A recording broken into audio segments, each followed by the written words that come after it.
set up for a microwave net. Yeah. You know, Yeah, really, this really. is, Yeah. So what do you have plugged into it? The camera USB? Yeah, it's just one camera.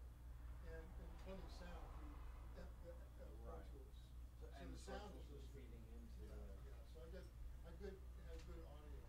Okay, so now we're going live right now. So now, okay, this is the watch page.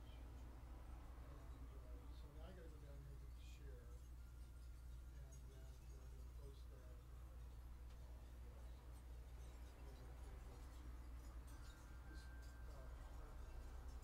This, spiritual lives. This is a pagan community in Kansas. And they're really connected all over the place. So you go like to go around a little bit and spread the URL? Yeah. So I put it up there, and then I'll put it over here in a private place called the Grove Folks. And this is all the old Greenwich Village folk singers. Oh, really? Yeah, Cool. that retired and come Freddie That's friends, crazy. friends of Freddie Lou. So they're in Florida. Yeah. Well, no, now they're all over the world. But this is a reunion shot. Oh, look at those guys. From Vince Martin. His first hit folky single was "Cindy Oh Cindy" in 1956. And he's been a patron all the way through. And they're in Brooklyn. They're all like New Yorkers. And so they invited me because I've been writing about these days at Coconut Grove. And they all like, oh, this is great, you remember, thank you for remembering. I don't remember. So, Can I help you find anything? so now we go live there. And I got this on some of the other places. There's drummers are drumming. So anyway, we're back online. I got to put it up online now. Well, these are pictures from the blues days. Oh, nice. The one you were at. So now we post it here.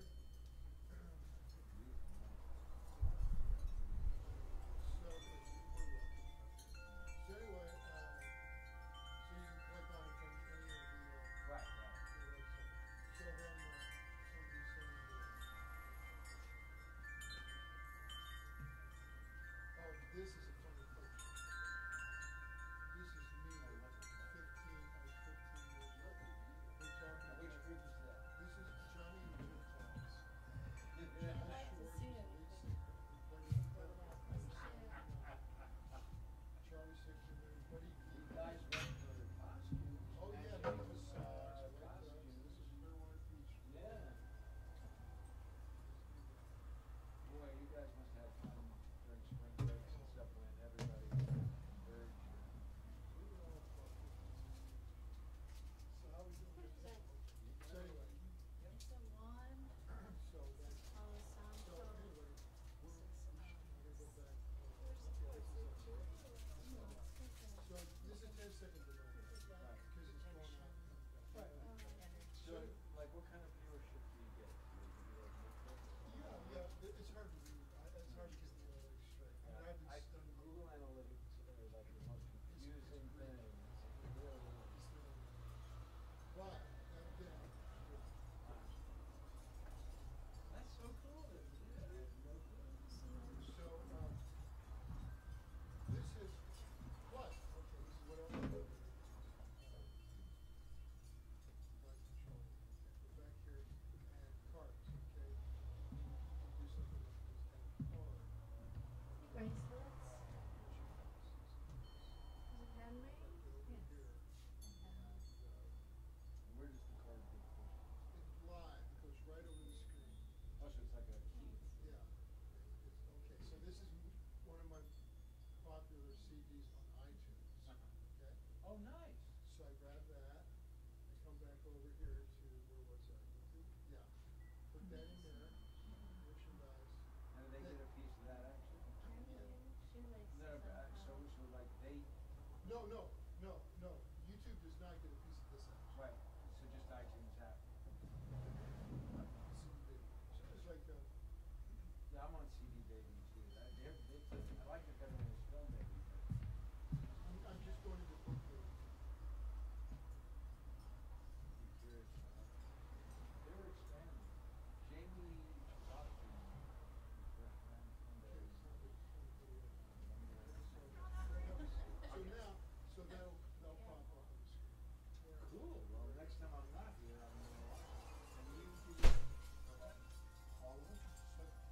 production.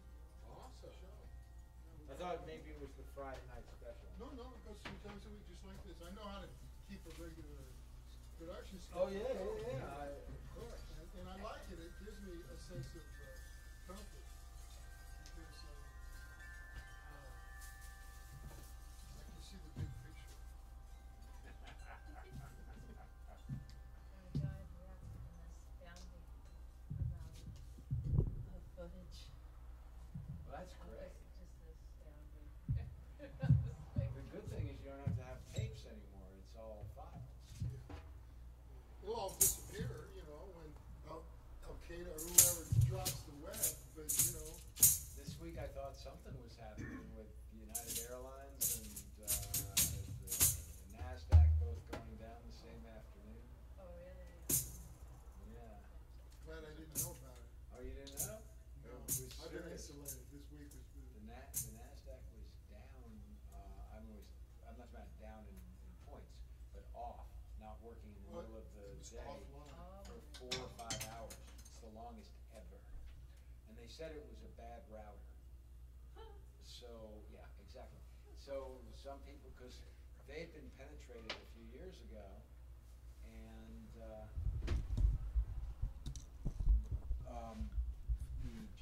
Justice Department and the NSA said you can't reveal to the customers what happened. So, of course, a router, who knows what this time is. Router. It's so silly.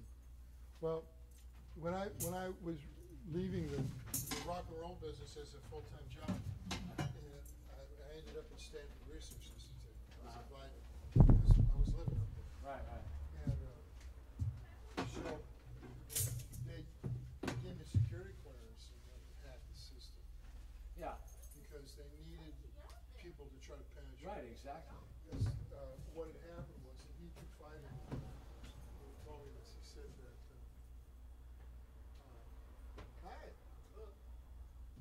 they had been hit hard as soon as Bank of America went online. And these guys put them online. Right. Brief Kissinger. So it's like, as soon as it went on, Bank of America went online, boom, billions disappeared. Right. They thought it was the Russians, they were sure that maybe Chinese. Most likely it was either the Russians. So Yeah. they needed to see where the holes were. Right. They couldn't see where the holes were. So they, they ran security clearance and realized I was a larcenous spirit, but I could be trusted within certain parameters. Oh, you were a white hatter. Yeah, I was a white hat. But they put me down on a terminal in 1975 Mm-hmm. in this padded room with a whole bunch of All other little mainframe cubicles. days. Yeah, it's all IBM days. Yeah. But their network was worldwide. It was live. And of course, at that time, nobody was talking to each other live. So it's like, I was sitting there and I was looking for holes. And so I went into the PR department and found all these phone numbers and stuff, so you can get in here, And so I started messing with it, and I got the Vandenberg. Right. Missile research development. It's like, who's on this computer? And I was like, hi, poking around. Where are you? And it's like, well, I'm in Tierra del Fuego. I'm in Brussels. And Right. it's like, and so I was really high. I mean, this is 1975. This was like LSD. Well, the beginning of the internet. Yeah. Really. And- ARPANET. Oh yeah, this was only DARPA DARPA. and directly to Colorado Springs, and of course Langley, but they also had Denver, and it's like, and so when the guy came back who was he says pretty good, okay, that's enough for right now. Yeah. And he said, so what did you learn? I said, well, I know your big mainframe is in Denver. Right. He goes, how did you figure that out? I says, you got two. Yeah. The backup's in Langley, but that's not the main frame. Right. He says, how did you figure that out? I says, right behind you on the wall, there's a map. You got a big red pin in Denver. So I just called your bluff. I'd just like to let you know that you guys are kind of like asking for it. Yeah. you know. So he liked having me around because I was reading them better than anybody else. Right. And he knew why, but he didn't tell me. He told me later. He said, the reason I asked you to come is because you're psychic. He said, what we've been doing, and you wrote about it, you're in your novel here, The Oracle, Right. is we've been doing remote viewing right on the other side of the wall. Uh-huh. And we didn't tell you. I just wanted you to see it. Gary Geller's over there. We've got Ingo Swan, a whole bunch of reputable psychics. Right. We're doing remote viewing research. Uh-huh.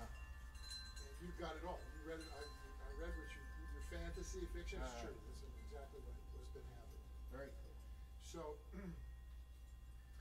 I wrote The Oracle. You know, Uh-huh. He says, I knew you were going to write it because it was like you're a writer. And you do. But I'm pretty surprised that you understood what we were doing.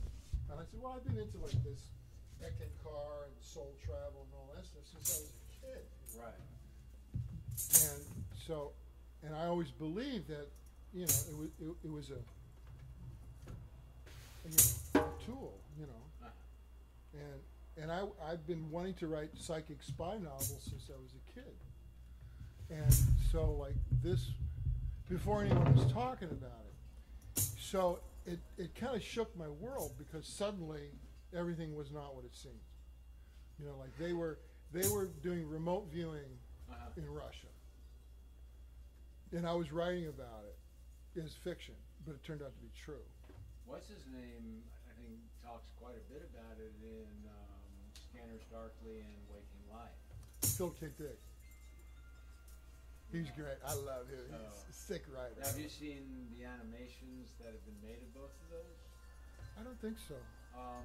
The It was. guy who did he wrote a Dazed scope. and Confused. Yeah. Yeah. Did Linkletter. Yeah, I have seen some of that stuff. Yeah, it's pretty amazing. I watch it every once in a while. You know, just it's almost like listening to poetry the way Yeah. Where they're okay. Now you gotta have to drum. You're gonna have to put a drum in front of you. Oh, here's this drum. Like a drum. Now I gotta see if we're online. So we're gonna bang a little bit here, and then we're gonna stop. So you see how the stands work? You gotta pull the stand in two. There you go. Okay. So I guess we're online. Hi. Did you call? No. Oh, good. No, it's fine. We had a call though. Somebody was saying that they were going to bring like 4 people in. Yeah. Get in here. Serious. Good to see you again. Okay. This is Arthur. Hi, Christy. Christy. Nice to meet you too. So we'll Here, get- let me we'll- move yeah. that out.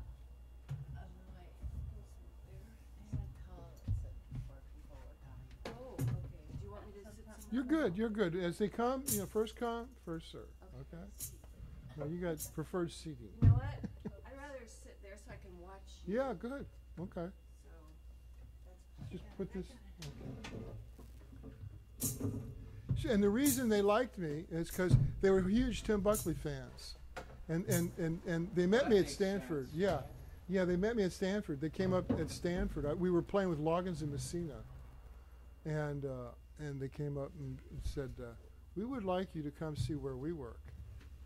I said, "Where is that?" They said, "It's called Stanford Research Institute, and we do some interesting things there," because they were friends of my girlfriend there.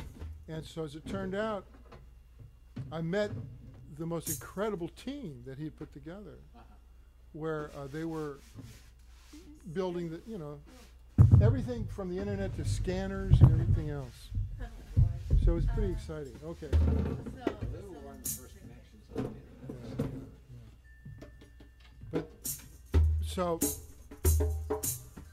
let's see. Okay, we got that one going. And you got those stands in there. Oh, I know what I was going to do. I got one more microphone to put up. So, what's that? I wasn't sure what was going on today. Oh, we had started late. Arthur came and we started talking. I started telling stories, war stories, 60s. War stories. Yeah. Rock and roll stories from the 60s. Survived Woodstock. Were you at Woodstock? No, I wasn't. But I could have been there, but we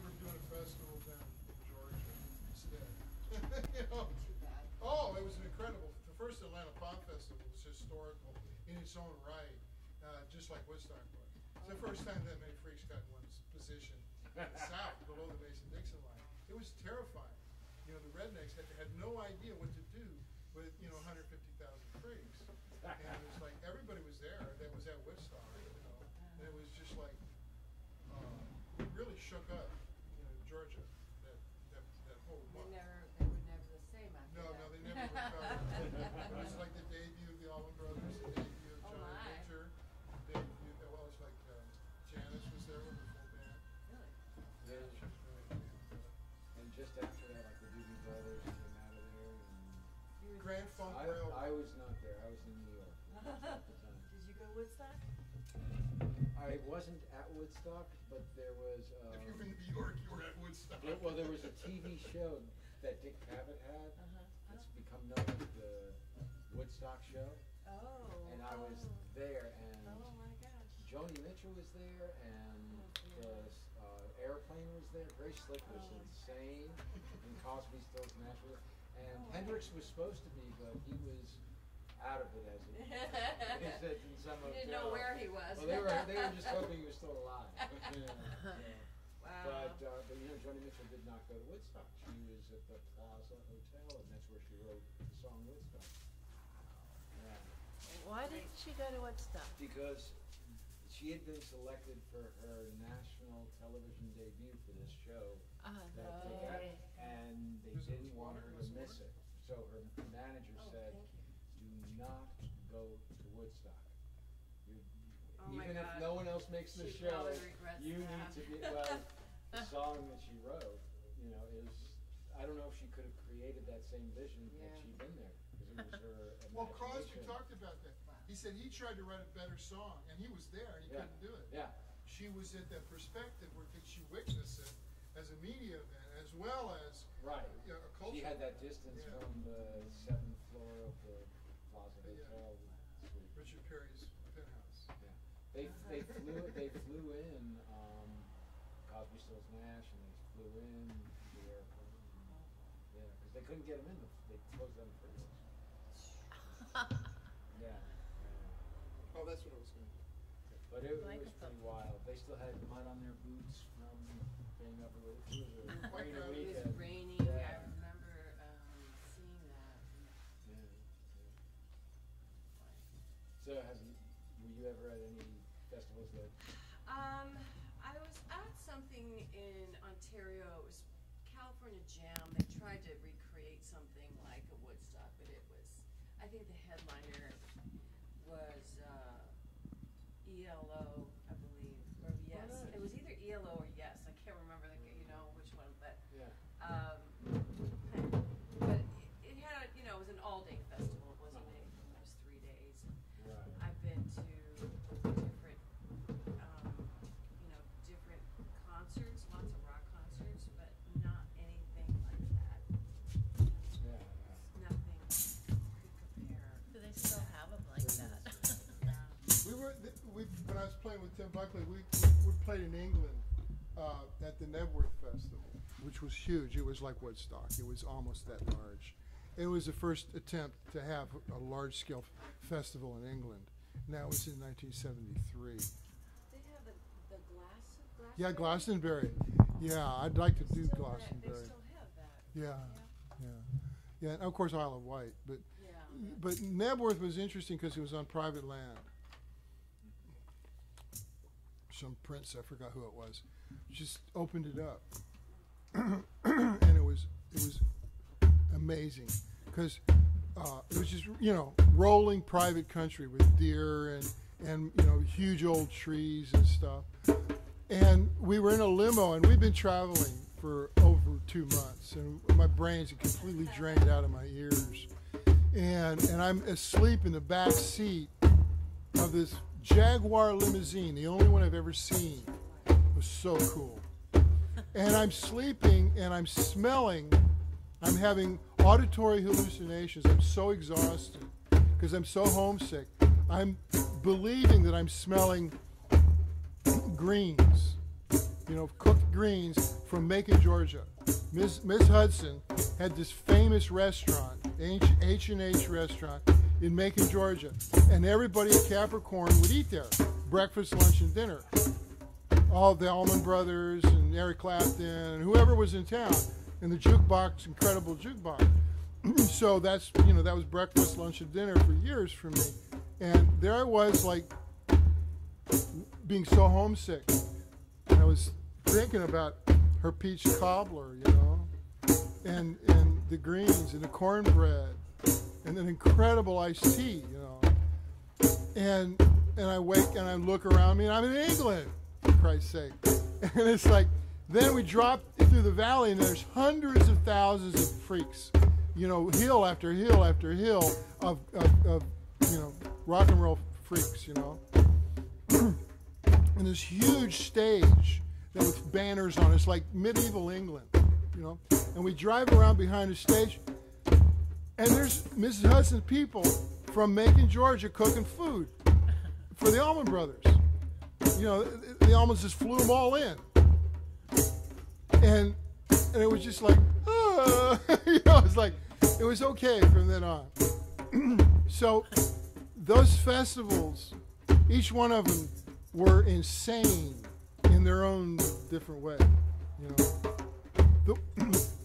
And everybody that was involved, like for instance, the Palm Beach Pop Festival in Florida in 1969 was historic because the local police tried to herd alligators onto the festival site. The sheriff's department. Yeah, you can't herd alligators. It's like herding cats, They're a lot bigger than cats. So they were trying to shut it down, Yeah, they do what they want to do. You don't tell a gator what to do. But the governor came in and personally busted a hippie, on site of the festival. And the Stones were there, Santana, Janis was there, the Chambers Brothers, Spooky Tooth, just from both sides of the Atlantic. It went for like 3.5, 4 days. It was just constant rock and roll. And they'd fly us in on a helicopter from this incredibly ritzy hotel on Palm Beach. And then there we were, like in the jungle in the swamp for this big festival. Oh, Iron Butterfly, everybody was there. So now they put up some websites about it, pictures and all that stuff. So I go out on the road and I do this as a drumming meditation. The people say, we really like the rock and roll stories, but we would prefer it if you did the drum shaman thing instead. You don't understand, I'm exorcising demons here. Okay. First things first is we have to acquaint you with the downbeat. Okay, dead center of the drum head. Full hand. Fingertips as well as the heel. Now come up quickly, but right in the middle. Now just hover. Full hand, leave it open, medium tension. Yeah, come up quicker, quicker, quicker. Pull the note up out of the drum. Get your other hand going. Back and forth. In the middle. No, just go back and forth, one in the middle. And then the other one. Close enough. Full hand, full hand. Okay, now, don't push, slow the tempo. Okay, now, what you got to do is not do every one. You got to do here and then the edge. Here and the edge. In, out, in, same hand. In, out, in. There you go. Is that too much hair on you? No.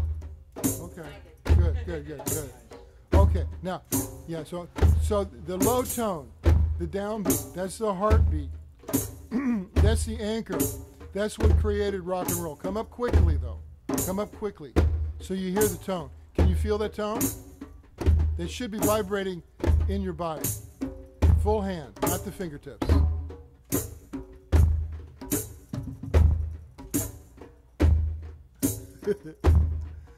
I tell people, the smarter you are, the harder it is to do this.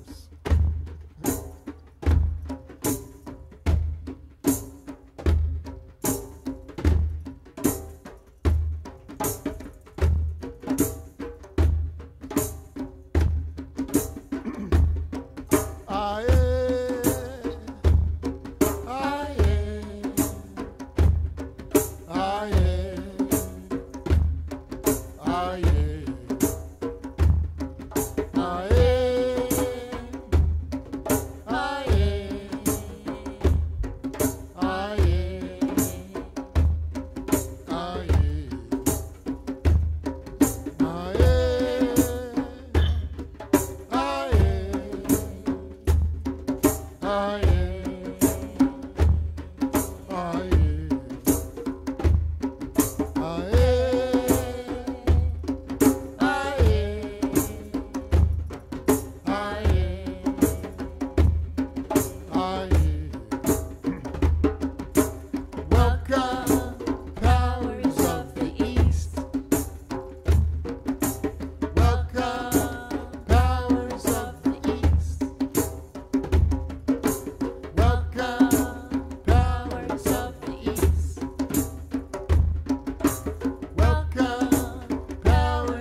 guys first balance on a bicycle, you realize you're balancing, and then it just all falls apart.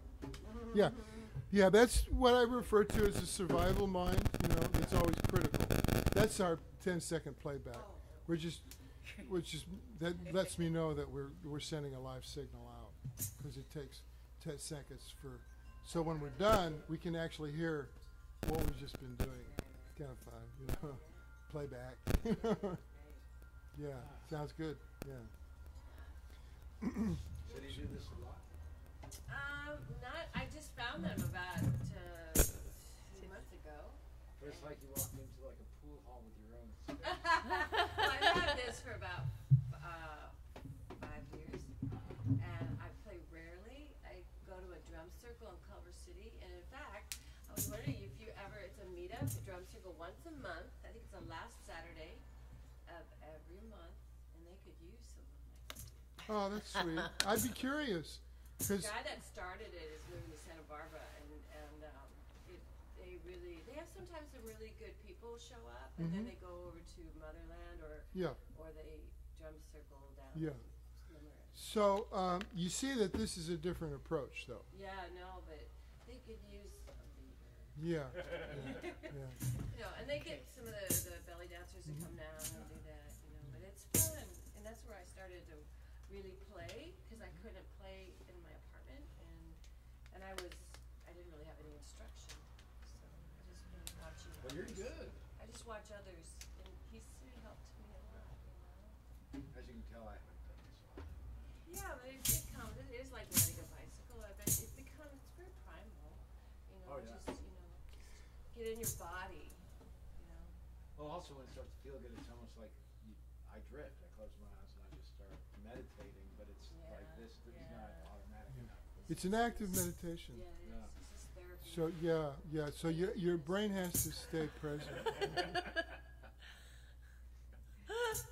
Either that or go for a walk, and I thought, I don't want to do this. No, this is good. Good.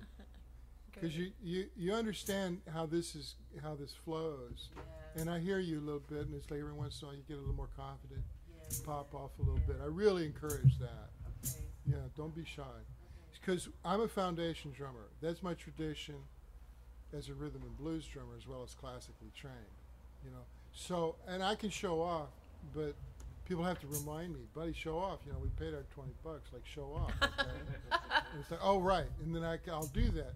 But most of the time, I love being the foundation drummer, which is, you know, the basic track, the basic support rhythm structure, so people can go to trance and drum in trance. But Which it's is also good to hear somebody who has the facility. It just kind of plants that seed in you. Look, what's possible. yeah. Yeah, people And I- can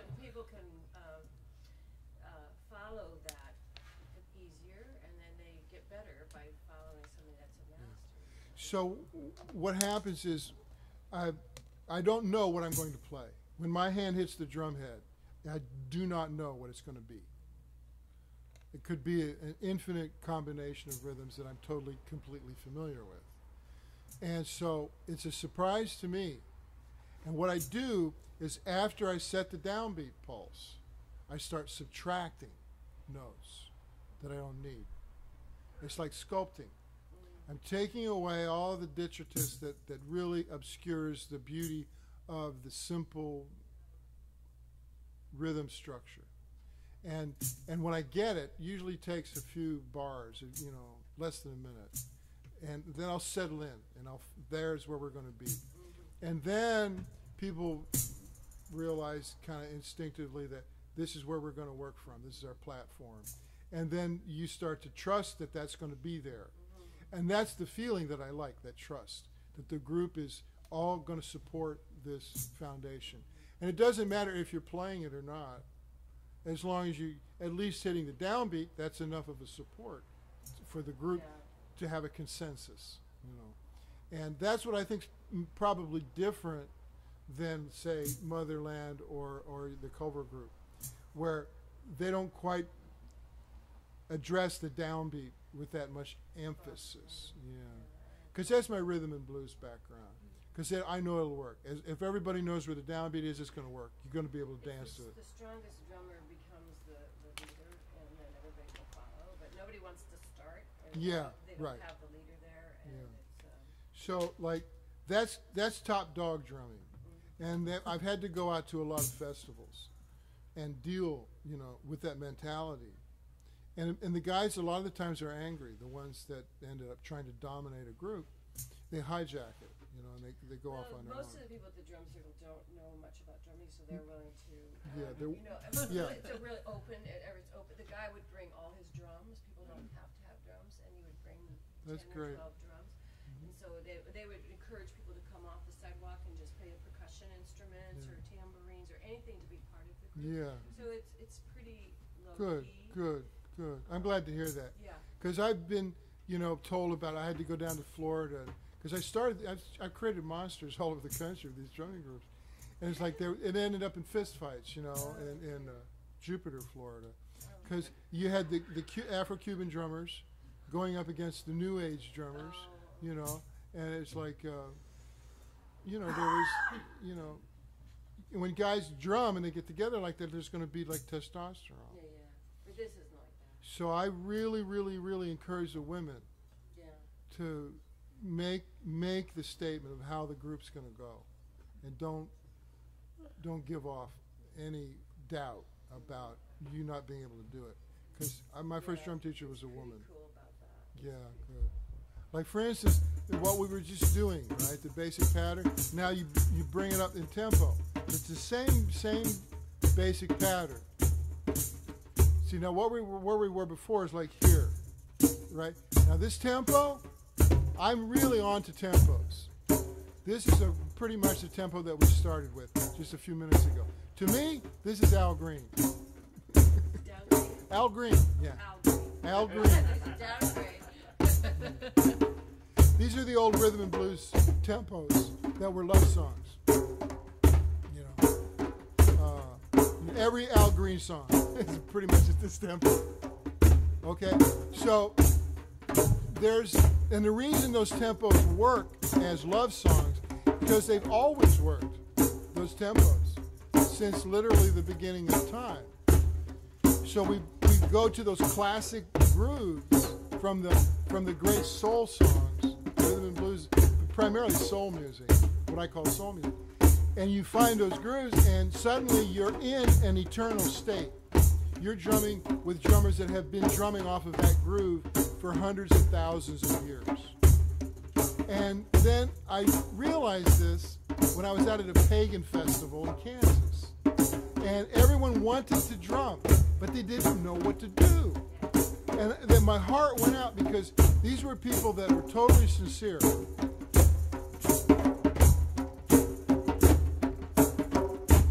I said, okay, I'll show you the building blocks, and you build it yourself.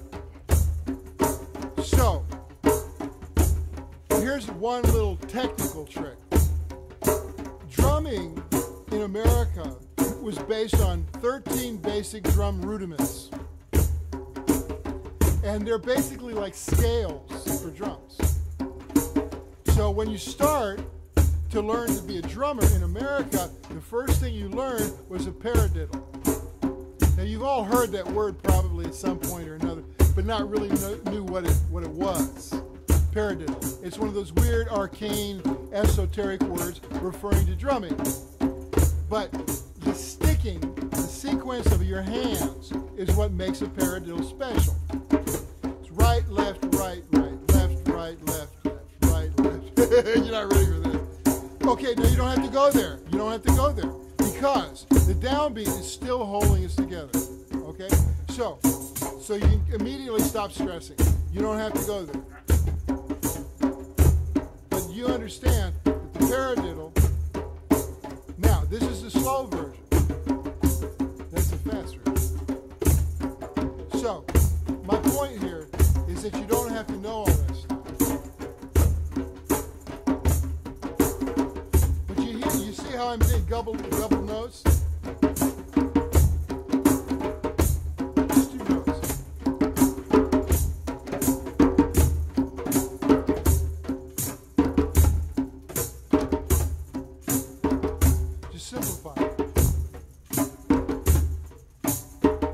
keep going, keep going. That's it.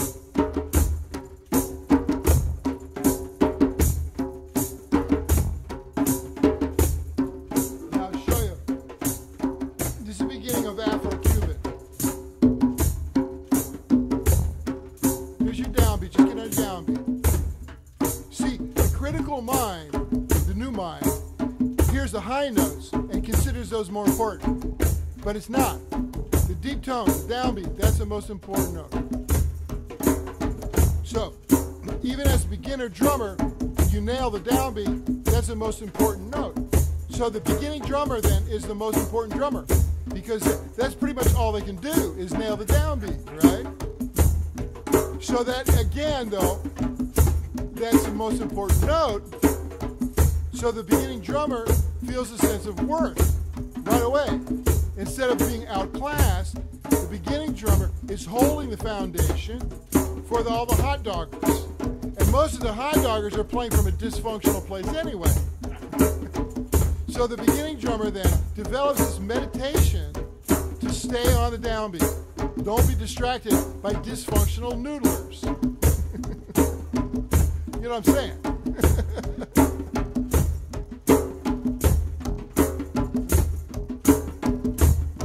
No, you're hearing it, and it soaks in. I just can't figure out what to do with my hand. But you're getting it. You're seeing how it works. It's just those double notes.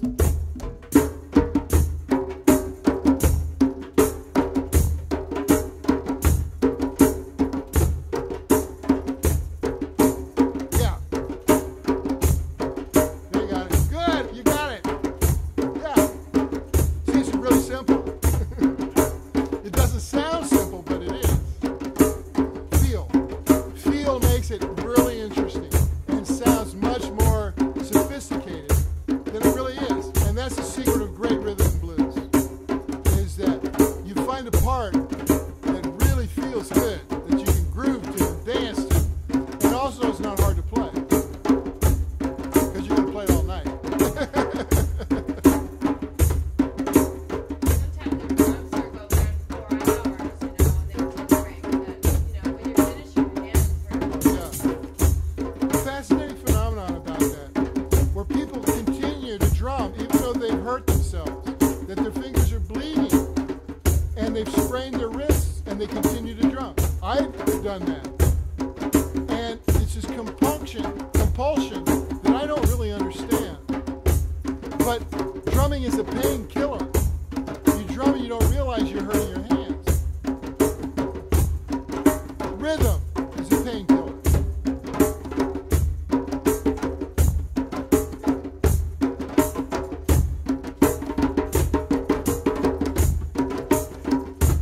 See, your critical mind hears me soloing and tries to do that.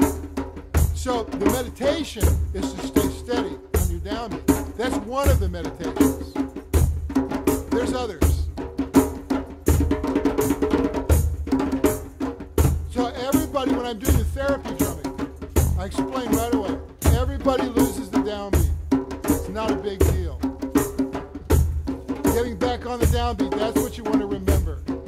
Finding yourself back in the groove, that's what you want to remember, the taste of that.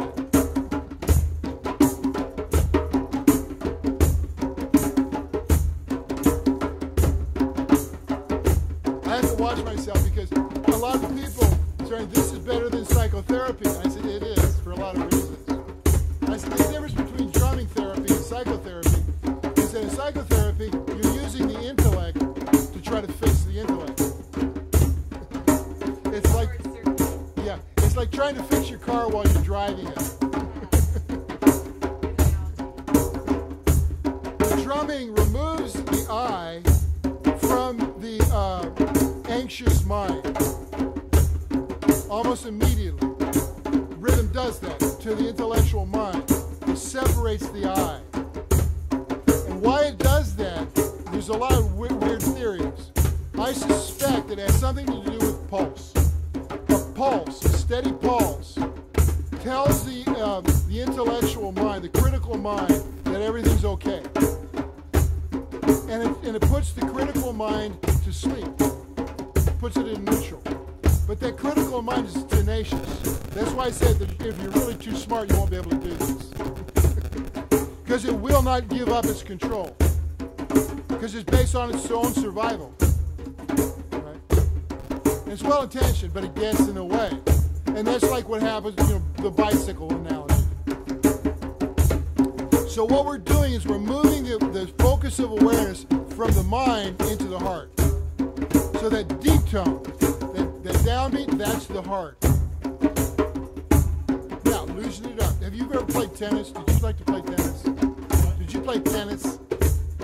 Okay, good. Because you don't need any of that muscle. What you do need is fluidity, move. So all this is loose. Just loosen it up. There you go.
So that's in tribute to Sly.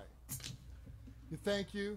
Sly and the Family Stone. Yeah, because Sly always used to thank you for letting me be myself again. Thank you for letting me be myself. And then he'd cook on that for a half hour.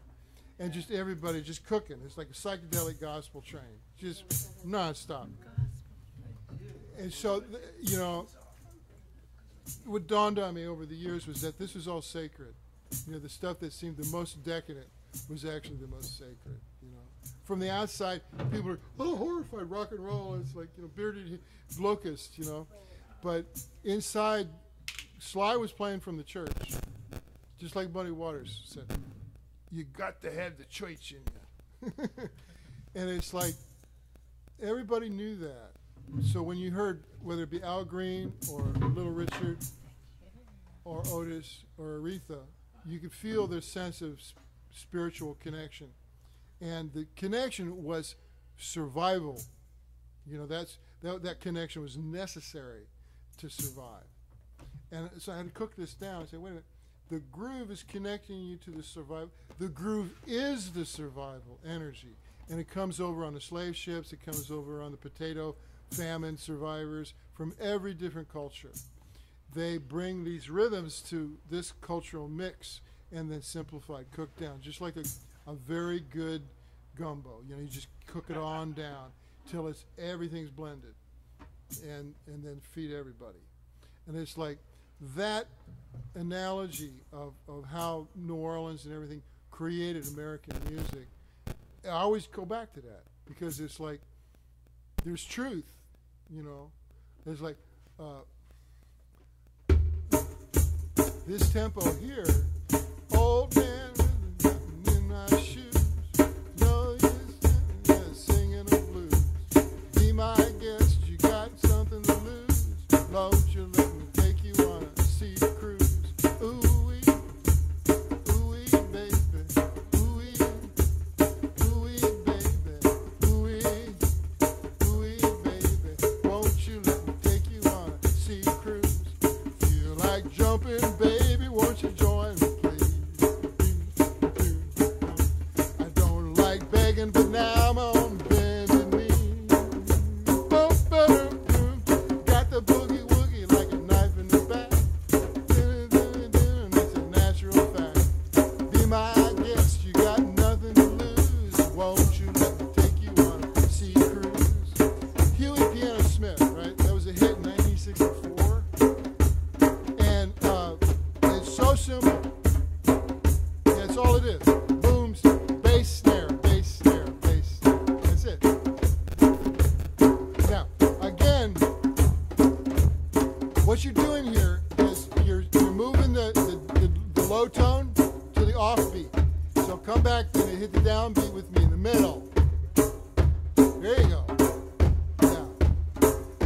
Now you're playing a drum set. Your right hand is the bass drum, and your left hand is the snare drum. There you go. And that's it. That's rock and roll on the djembe. This tempo. When I play rock and roll, but no, I don't always. I'll show you.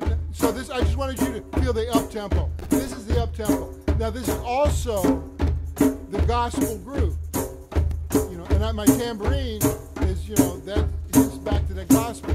So all of this stuff really comes out of the church, the black African American Southern Baptist Church. And I can't help it. To me, it rang my bell early on as irrefutable, authentic, you know. Okay. Now don't speed up though. That's the hard part. If you're smart, you speed up. Don't be smart. It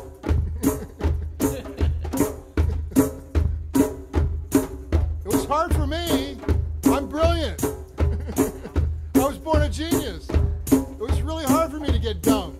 But drumming helped. Don't speed up, don't slow down.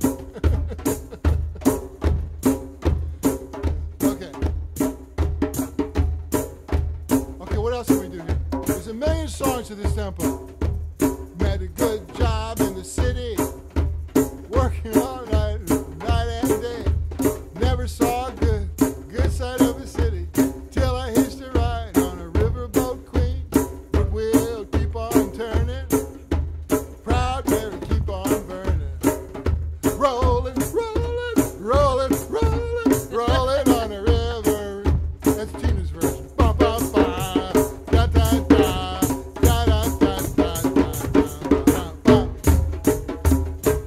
Back to the basics. Now people say we work too hard, that we should play it nice and easy. Well, I'm here to tell you that we don't do anything nice and easy. Now, what's interesting here is you notice what starts to happen. It starts to swing. Now, swinging is the original groove.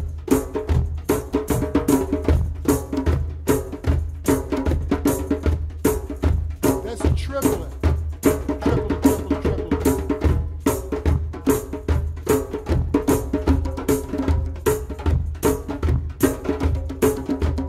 Yeah, that's a triplet. Triplet. Yeah, that's your fill. Yeah.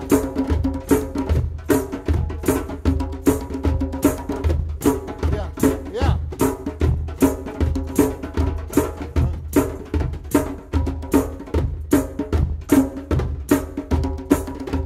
As I was motivating over the hill, saw Maybelline in a coupe de ville.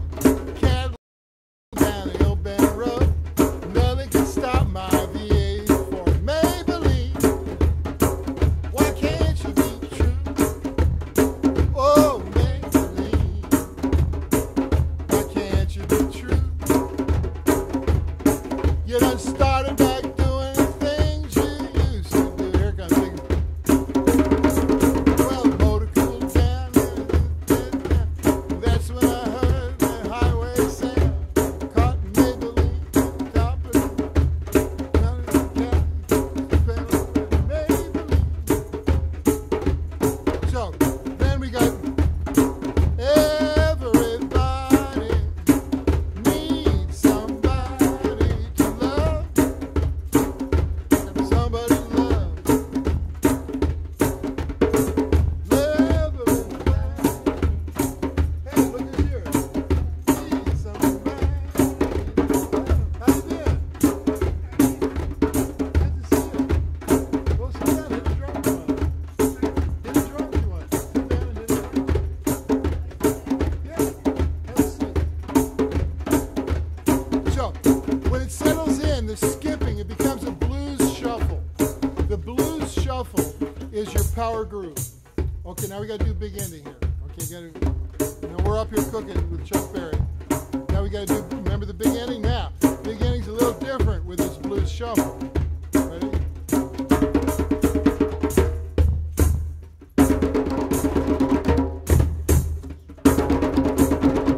Last one.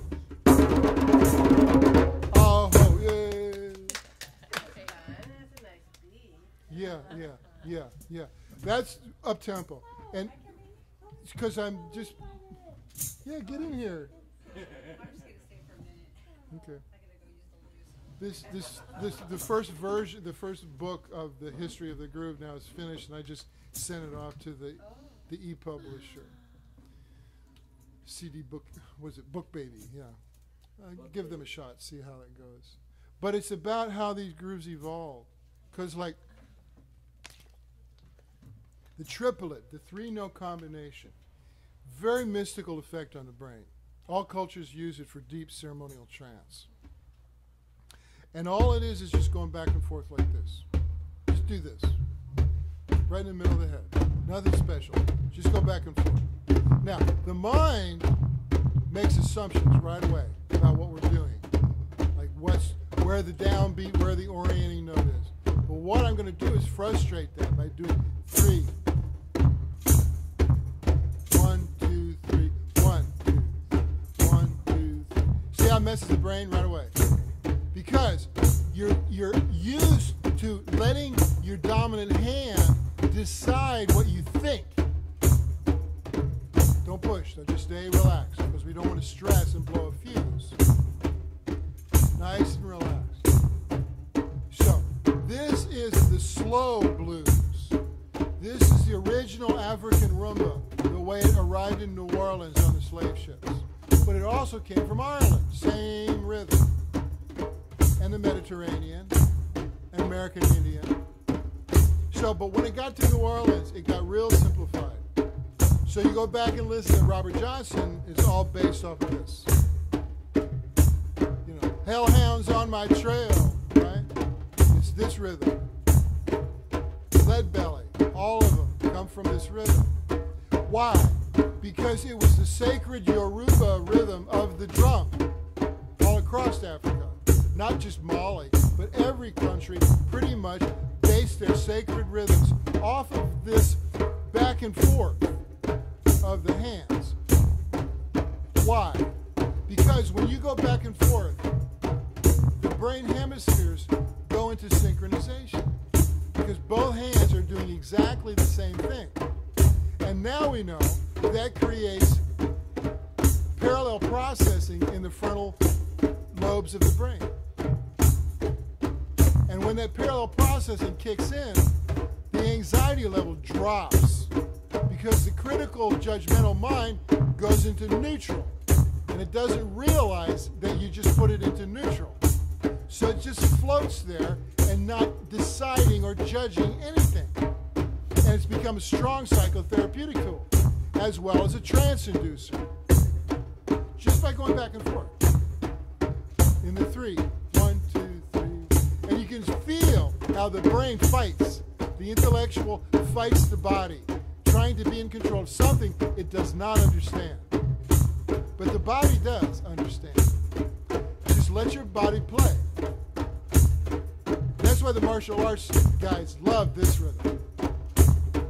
Because you've got to really be in your body. You've got to be down in your dantian. You're below your diaphragm. Slow down, slow down. You see how the mind starts to panic when it doesn't understand what you're doing. So you got to allow that to go. And tell me this isn't meditation. Nice and relaxed. You get it. But you see how you still favor your dominant hand. So this is, slow down, don't speed up. Just incremental changes in tempo change the climate drastically. So you learn to just back off a little bit. And that's called laying it back in the pocket, which is an old rhythm and blues term. And it's the only thing that applies to achieving this meditational state with the drum, where you lay it back. Yeah. You give yourself permission to be relaxed. Slow down now. So the biofeedback part of it is that am I speeding up? Yes. That's an unequivocal yes for everyone. Because the culture is tricking us to speed up. Good. So the meditation, again, is to be steady. Relax, relax, relax. Calm palm. Pond. You know, the Zen, the quiet pond. The downbeat hits in the middle of the pond, the ripples go out, and then it gets calm again. And then the next downbeat. So all of these meditational images really work. And it's like when I started to make those analogies, I realized that the drum itself, rhythm itself, is a meditation.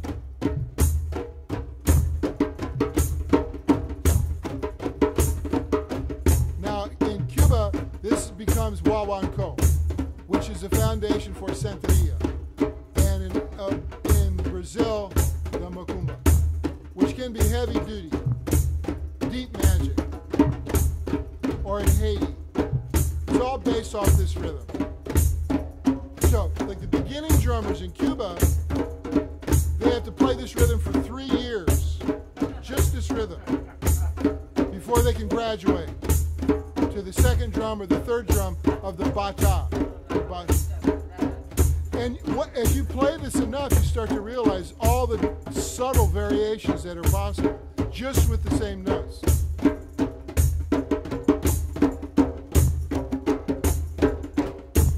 Also, the same 3-beat rhythm. What's new, pussycat?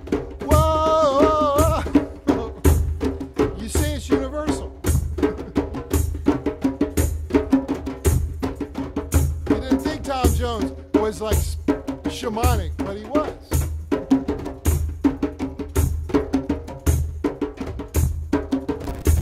For these are a few of my favorite things. When the dog barks, when the bee sings, when I'm feeling bad, I just remember. And then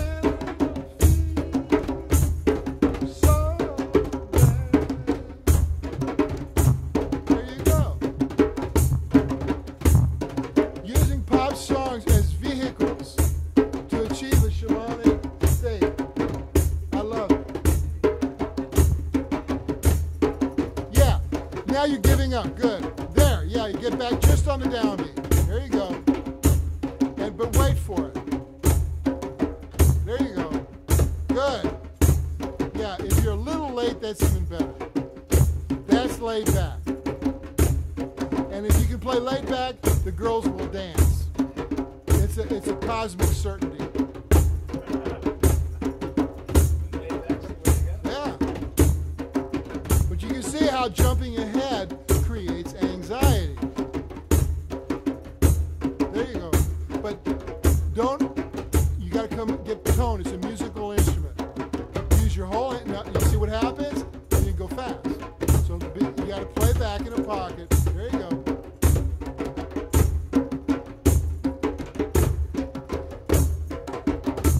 My heart goes out to the African drum teachers, the masters that come over from Africa, because they don't get it. They don't see our problem. You know, they go, why don't you just feel? It's like, man, if you lived in this country, you were born in this country for several generations, you'd have the same problem we got. It's got nothing to do with the color of your skin. What we're dealing with is this rhythmic pollution. The technology. Also, we've been shamed and embarrassed about our own sense of rhythm. Up until just a few years ago, it was considered like inappropriate to show your rhythm, right? Dancing, you know.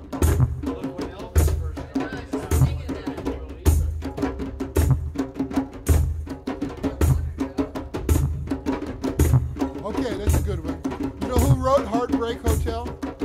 Hoyt Axton's mother. Hoyt Axton's mother wrote Heartbreak Hotel. Hoyt Axton. He wrote a Joy to the World. Jeremiah was a wolf. That was one of his. And he wrote all those hits by Three Dog Night. He wrote all those.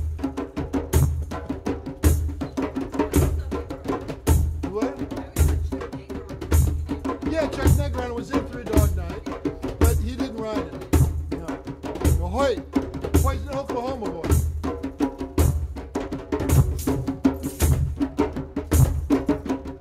Now, here's another interesting paradox. Is that this rhythm is only the foundation.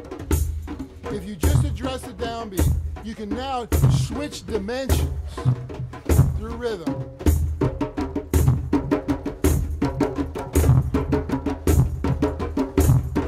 Has that changed? Downbeat's still the same. What changed, right? It feels different, right? This is the high-powered shuffle groove that made millions and millions of dollars for all those 60s rock and roll stars. You ready? We're going to sing the national anthem. No, on the downbeat. Don't jump ahead. See, your mind is lazy because your ears are lazy. It's saying close enough, right? Not close enough. Right on the mark. Keep your eyes on the road and your hands upon the wheel. Keep your eyes on the road and your hands upon the wheel. Going to the roadhouse, gonna have a real good time.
arrested on the stage in Connecticut, you know. They're arrested on a lot of stages. Yeah, a lot of yeah, states.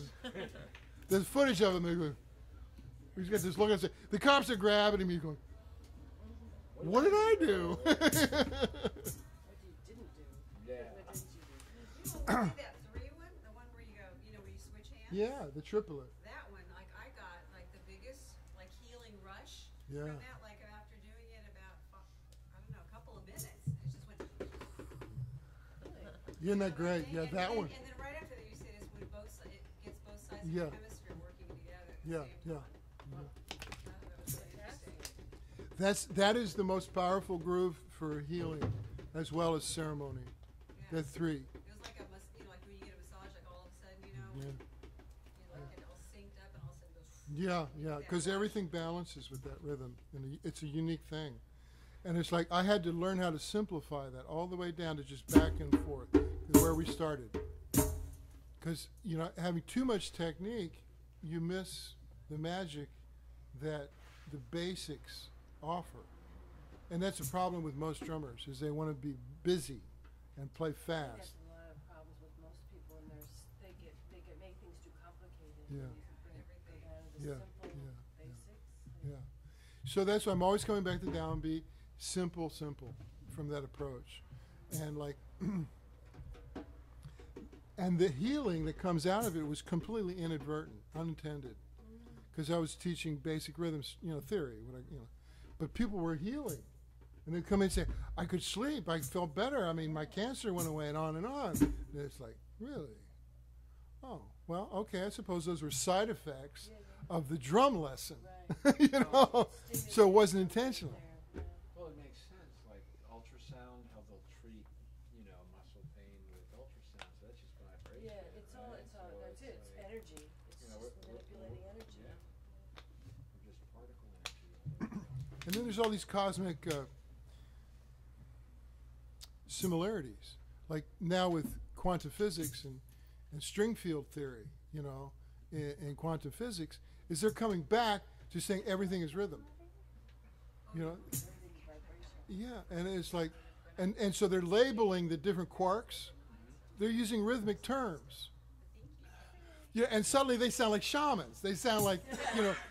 Everything's gonna go full circle. Yeah. It's well, that's how this got to me. It's like I was at Lorimar, right, and a friend of mine was seeing a Jungian therapist Yeah, I have one. over at the Jung Institute, and he was all excited. He sees me one day. He says, "My Jungian therapist was hitting a drum. We did drumming therapy. This was in 1982. So I went down, and Joseph Campbell was speaking at the Jung Institute. And then I met his therapist, and I said, so what kind of drumming are you doing? I wasn't doing any drumming. I was wearing a suit and a tie. And Lorimar was paying for my therapy. They gave me a 2-hour lunch, and I go over to the Jung Institute. And I started to break it down. And it's like, oh, rhythm is therapy. And that's where it started, because Ron, my friend, he would lay on the couch and his therapist would hit a drum. Boom, boom, boom, boom, boom, American Indian style. And then Ron would just free associate, typical Freudian free association. But with the drum, it made it archetypal, made it mythical, turned it into Jung land. It wasn't Freud land anymore. So it really freed up Ron quite a bit, I said, how much are you paying for this? And he goes, yeah. I said, okay, full circle, the drum is now back in the arena of at least psychological healing here in the United States. And so that was the beginning. That was in about early 80s. So I took advantage of Lorimar's, very gracious. Great insurance policy. Oh, yeah. So as long, and you come back now. Yeah, you gotta stay with us. So it was a smorgasbord. I went to all these different therapies. And then did Rolfing at that time, and what is, Rolfing. Yeah, Rolfing was big. And Isolation tanks. Isolation. Nice. Well, I knew Dr. Lilly, who had invented it. Out in Malibu. Actually, it was in Coconut Grove. Oh, He invented it. Florida? Yeah. Well, he had a pool out here. Well, before he lived in Virgin Islands, and he was doing research with the dolphins. Right. They had a dolphin in a pool here in Malibu. Well, he was teaching up at Esalen how to be a dolphin, right? He was playing legal league. He was Oh, trying really? to language, yeah. It was a hot water pool. Whatever it was, the dolphins seemed happy. Get back on the downbeat. Yeah. So what we're doing is a reality check. So you're consistent with the outside world. Your hearing has to become attuned to what's going on out here. And you see, most people are like this. They're going to do their own thing, and they don't realize that they're not in sync with the world around them. Now you're in sync. But any slight variation will throw off the energy field. Okay, sweetheart. Good to see you. How's school you. going? Oh, good. Okay, yeah, good. Yeah, you deserve that. Okay, good to see you.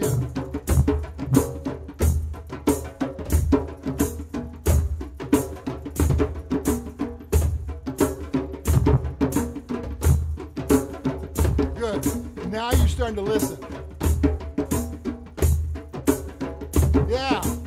Ah.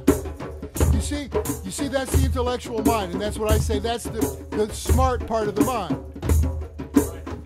Yeah, and not capable. So what you have to do is remove yourself, your I, from that intellectual mind and come down to the heart, to the body, where you're breathing, down to your hips. First chakra, the butt chakra, because that's where the groove is born. That's where the Kundalini is sleeping. You gotta stay on the pulse, because the whole organism works the pulse. So as you do this, especially at this tempo, the Kundalini starts to uncoil, starts to become active, and you can sense it starting to climb. Mojo rising.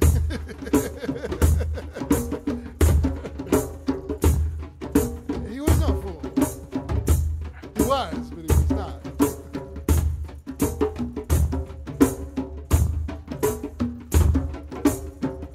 So, what here? The issue here is trust. The issue is a matter of trust. What? Not just here, but Always, right, yeah. But here, you can trust and not feel fear. issue is always trust, right? And we're saying that So to be a good drummer for dance, for women to dance, you got to be trustable. So the dancers they know that you're going to land on that downbeat the same time, every time. You're dependable. You get a tone now, it's a musical instrument. Come up quickly off the head. Yeah, that vibration's important. But you see what happens when you pull up off of the head, the intellectual mind starts to jump ahead. So you got to be physical there. Each note, each time you hit that downbeat is a meditation. Am I speeding up? Yes, probably so. And that's the condition that we're all existing in. There you go. Yeah. So you see how the intellectual mind wants to jump ahead and finish before everyone else. Ha ha ha, I got here first. Good. Now you're hearing and you're feeling. Don't get cocky.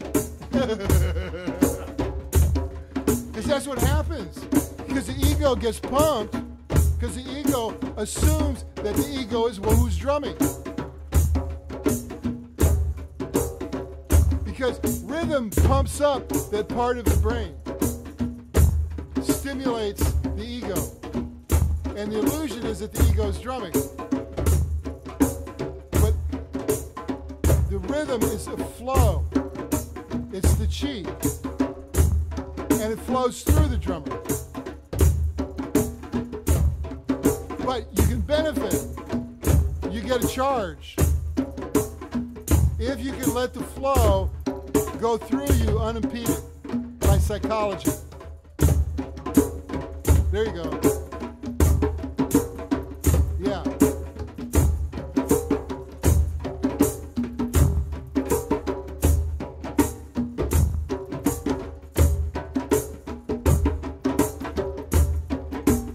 Good.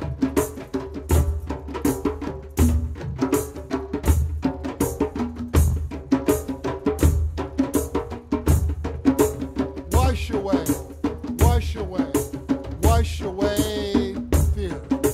Wash away, wash away, wash away fear. Wash away, wash away, wash away fear. Wash away, wash away, wash away fear. Wash away, wash away, wash away fear. Wash away, wash away, wash away fear. Wash away, wash away, wash away fear. Wash away, wash away, wash away fear.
Wash away, wash away, wash away pain.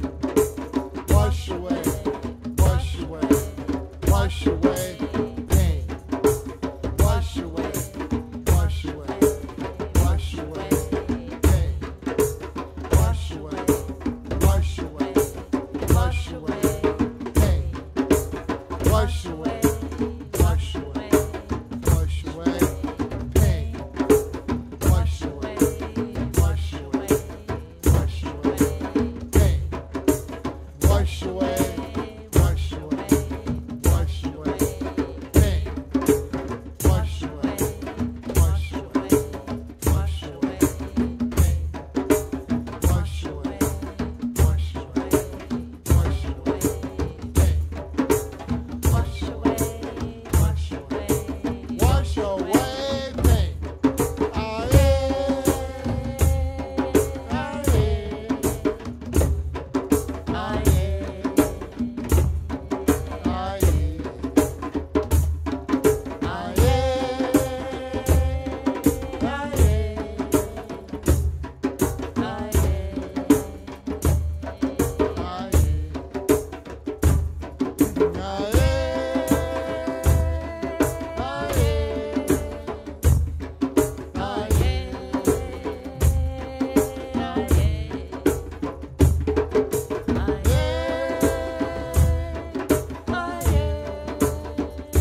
exhausting, isn't it?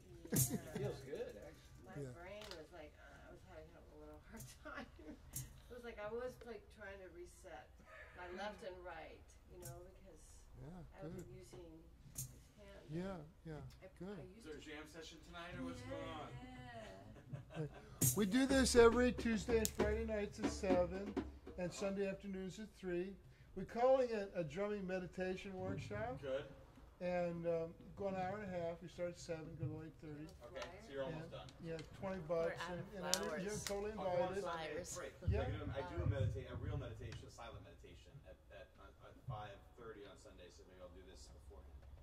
So this is an active, noisy I get meditation. it. Oh, yeah. I get it. that's But good. you're welcome. There's a flyer up there, and we stream live. We have people drumming with us all over You the only have world. one flyer left, though. That's okay. We'll have more tomorrow. Don't Yeah? worry about it. You got a file somewhere? Yeah. Okay. As a matter of Print out fact. file tonight. On a little Copy- flash copy drive that I machine, just right. carry with me. Are you Russell? Yeah, buddy. You know. Good, I'm Cyrus. Hi, Nice to know you Cyrus. guys. Thank Yeah, you. yeah. Well, Welcome back. okay, I've been good. in LA most of my life, but in Santa Monica, I've been here for 30 years, so this is home. for me. Yeah, me too.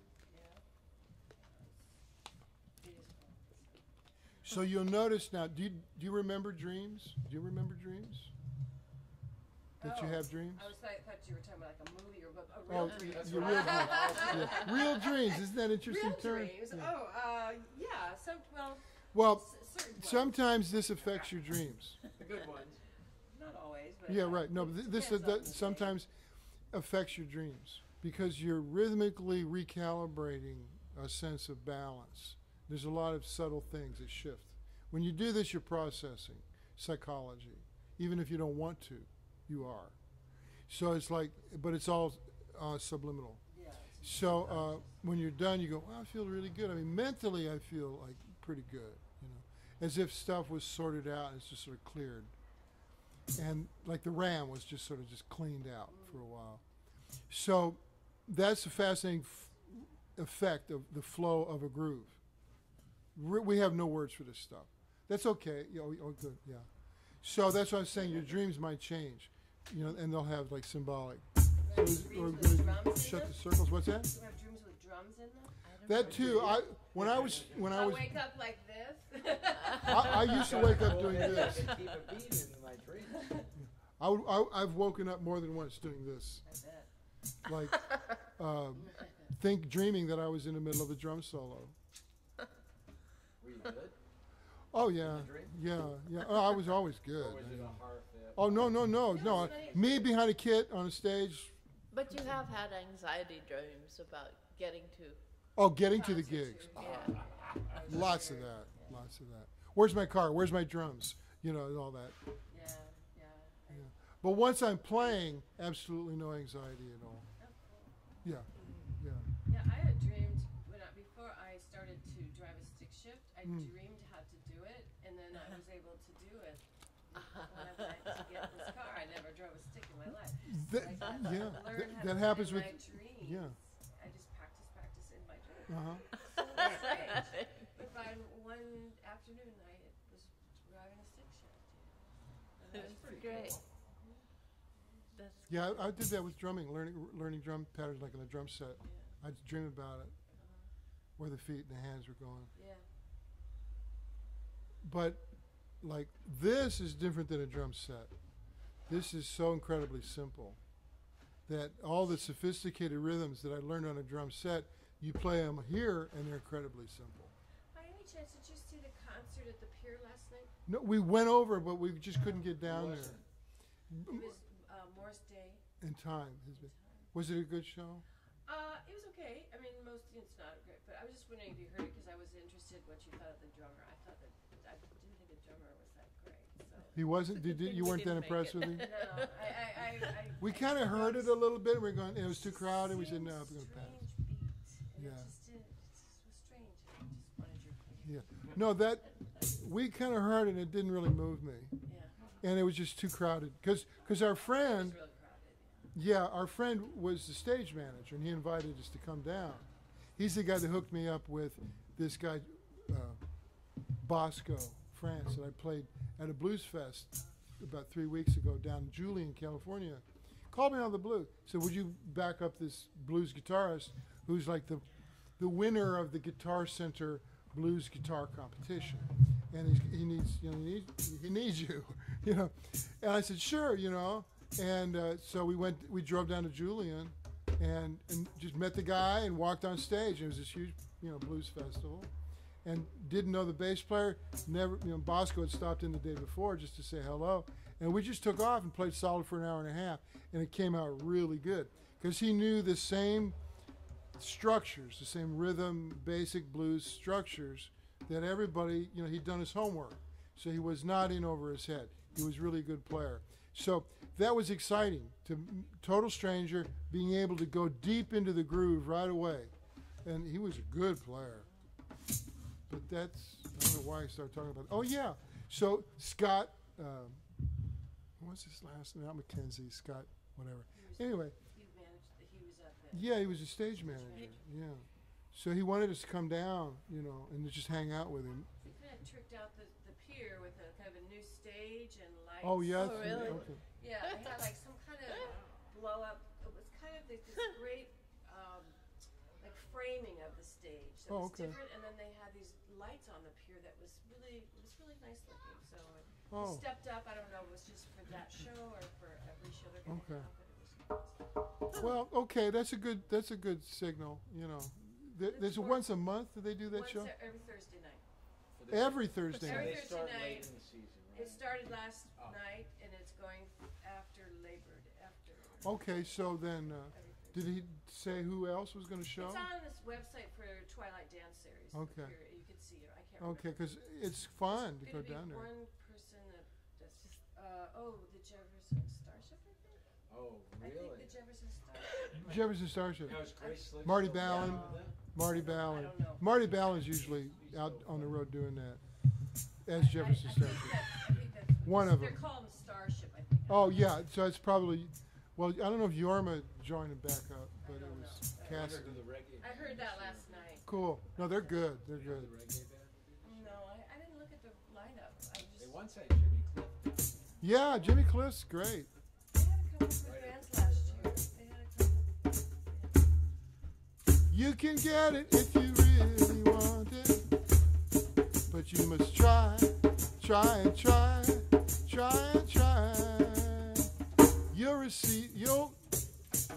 You'll succeed at last. Plan. Yeah, whole reggae is a whole. I mean, I love reggae, but we're at 8:30, right? So, but you know, we're gonna close the circle out. It's 8:30. It's about 8:40. Yeah. Well, that's what the drummer does. The drummers suspense time. Drummers do that.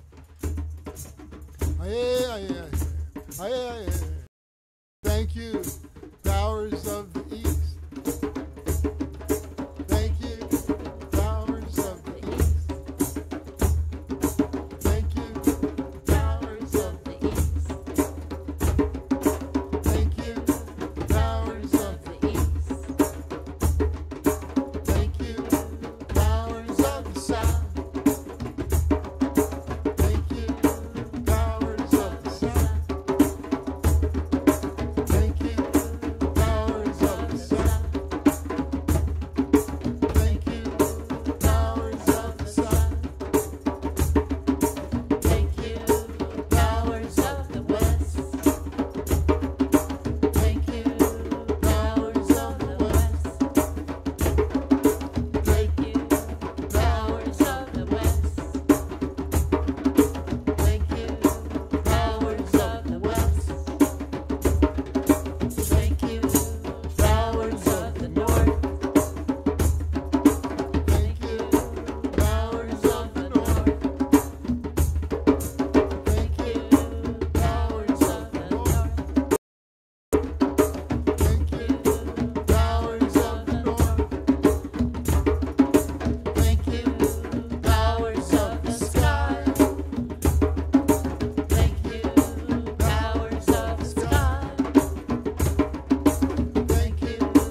but I've known him for Really?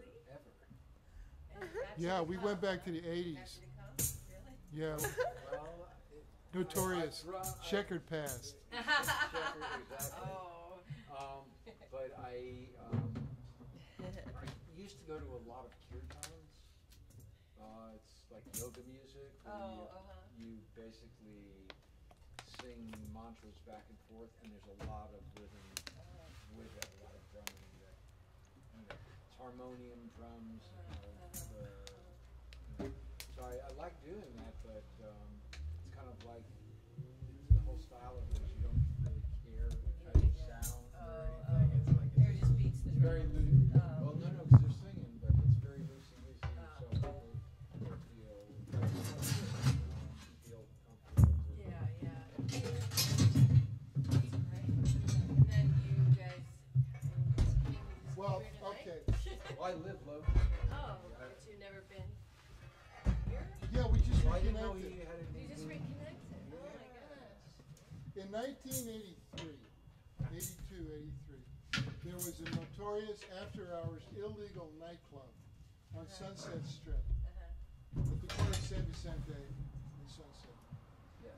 It was right next to the whiskey, and the whiskey was boarded up and closed.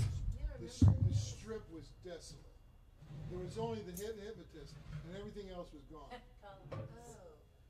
except the back door. And that was, you were the only one left. Well, I Whiskey? actually, there was a guy whose brother started the company Bruce, the clothing company, Uh-huh. and he kind of funded his brother in doing all sorts of crazy stuff. Mm-hmm. And one of the things was this property, which was the Unicorn Coffee Shop In the before 60s. this. I mean, Lenny it had Bruce. a reputation. Lenny Bruce's club. Right. This was like, and so at like midnight, the back door would open, and people would pay Whatever. to get in. Oh my gosh. And the people Right, that these were, little this was one of Belushi John jobs. Belushi's last places. This was one of John Belushi's last places. Is that right? Yeah. That's the next day they called me. I want you to come down and videotape because I was a video director. And I was editing there. Oh. So, Oh, you worked at the same studio? Well, We worked on the so same I wouldn't footage. call it a studio per se. Oh. I mean, it was like stuff that it would was a be salon. like Oh. it was a slot. So like in the afternoons, it had a full commercial kitchen. So you'd get like Wolfgang Puck started there. yeah. So Wolfgang Puck would come. It was- We'd all do acid, and I did. and the artists would paint. Well, I did. Polsky, I inhaled it. But it I was, had my fill. it was a crazy, and like David Lee Roth would hang out there, and Tanya Tucker, and it was a big thing for a period of time, and So we that's shoot, where we met. shoot video from sunset Friday until dawn Sunday.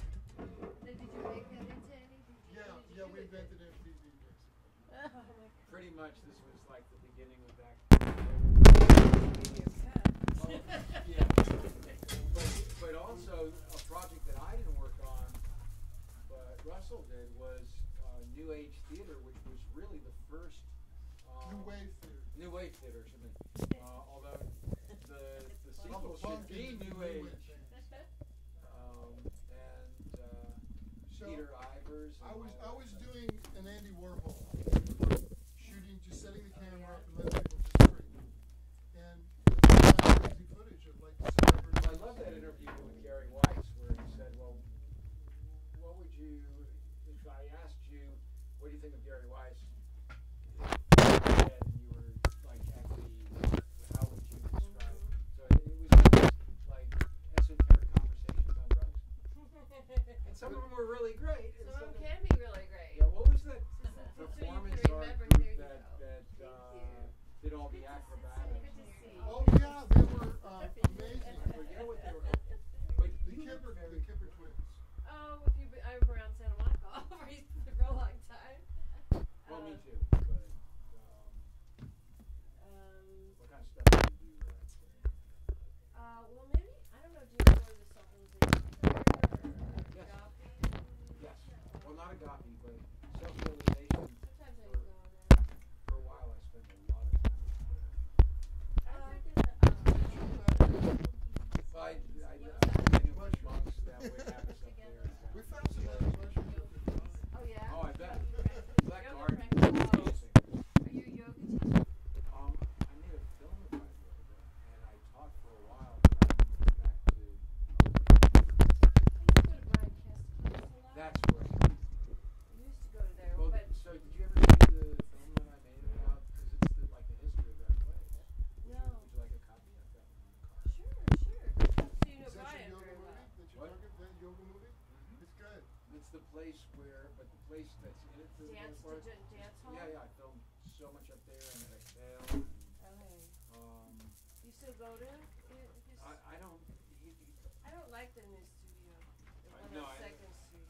I taught at Power Yoga upstairs for about 3 years. I had the time to do it. I don't have the time to do it anymore. What's your name? Arthur Klein. Okay. But I may have even filmed some classes you were in.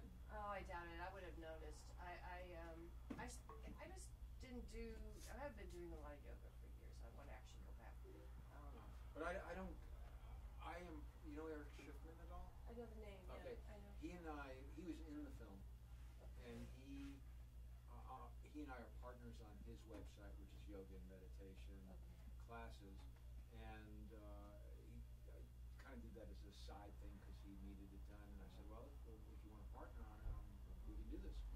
And so that's been for like 4 years out there. But the movie, Ariana Huffington came to me and said, could we premiere the movie as a cultural event in 2018 Democratic National Convention in Colorado, and Obama was nominated. So, Oh, wow. so that's where it premiered. That's cool. And it's had a kind of crazy history of the film. So what did you do with the film? Is it It sells every day while we're here. It's selling right now. Really? In the world, yeah. when did you release it? In 2008? And it's Democratic still National- selling? Yes.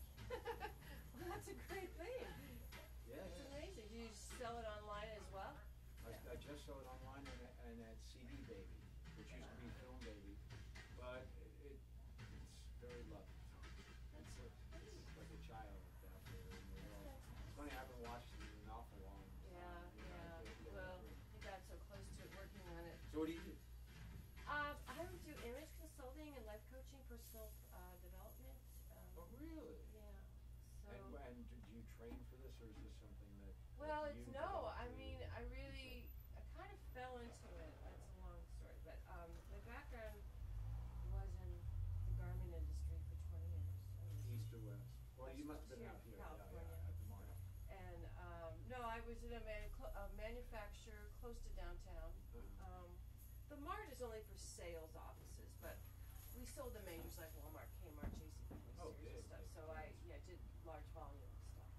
And then I got out of that and I was married to an acting coach for 25 years, and I began helping some of the actors with their image and their look, and I got into image consulting that way. And I was working in the business as well. I did organizing, systematizing the business, marketing, all that Right. stuff, and kind of self-taught. And then this image consulting